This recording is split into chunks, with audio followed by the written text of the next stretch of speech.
Finishing your embroidery project is one of the most satisfying parts of the process. It takes your work in progress craft to display ready art. In this tutorial, I'll walk you through how to neatly and securely finish your embroidery in a display hoop, from removing the inner frame to trimming and securing fabric for a clean, professional look. Whether you're gifting your piece, selling it, or simply decorating your home, these steps will give your embroidery a polished finish. Let's get started. This is the fourth and final part of the Happy Rainbow Stitch Sampler Guide. If you haven't already, head over to my store where you can download this template for free. Moving along, let's gather the necessary tools. You'll need your work in progress, a towel, a display hoop, your pinking shears,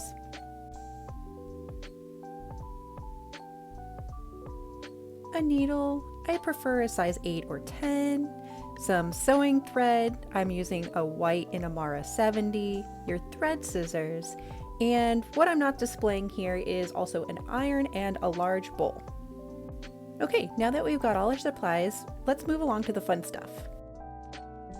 First and foremost, we'll need to take out our finished embroidery project from the working hoop. You can usually unscrew the adjuster screw with just your hands, but feel free to use a screwdriver if the screw is really tight.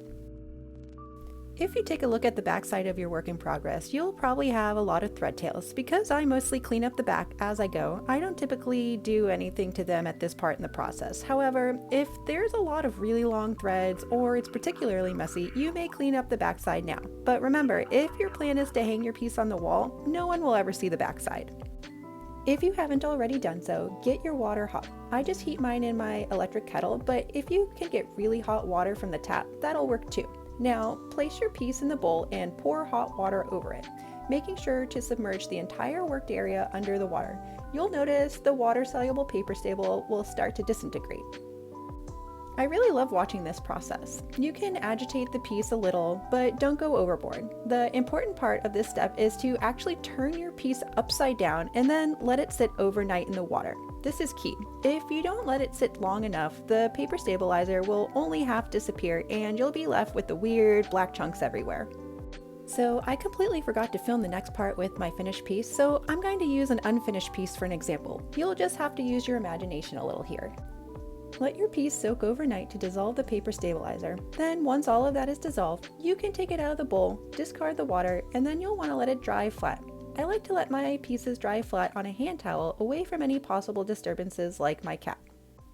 Pro tip, definitely do not wring out your finished piece. You'll have wrinkles you'll never be able to get out even with an iron. Depending on how dry or warm your drying area is, drying may take up to a day or two. Just be patient.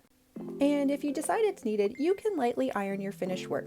Make sure to have your iron set at a low heat setting and use a scrap piece of neutral colored fabric as a pressing shield. This will help protect the floss from being singed. Once we're happy with all the visible wrinkles ironed out, we'll be sandwiching our finished piece into a chosen display hoop. Be aware that this hoop will not be able to be used anymore, so make sure you choose a display hoop that you don't mind never using again. Now let's unscrew the adjuster screw and separate the two hoops.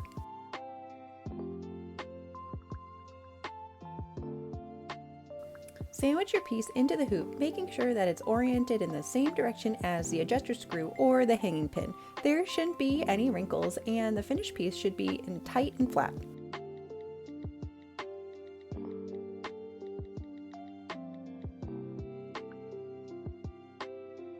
Next comes the point of no return and one of my favorite parts of the whole process. We're going to cut away the excess fabric with your pinking shears.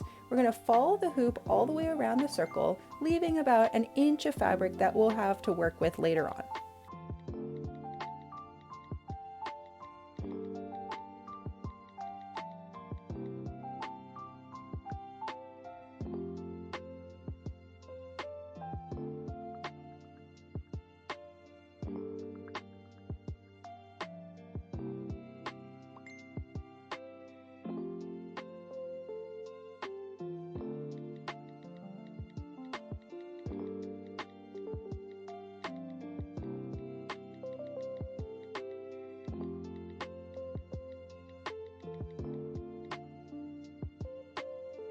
Then with your needle and thread, use a gathering stitch to sew all the way around the hoop.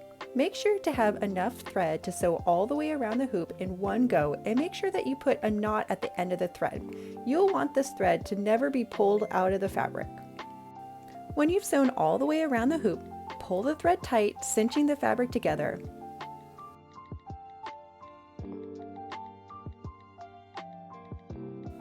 Make a knot at the end of the thread close to the fabric and then pull the knot through to the back side. This will hide the thread tail. Then cut the thread about an inch away from the knot, and there you have it, the easiest way to finish your embroidery project for display. Thanks so much for following along with me today. If you enjoyed this tutorial, I'd love to hear from you in the comments. Subscribe so you never miss an episode. Thanks again, and remember, done is better than perfect.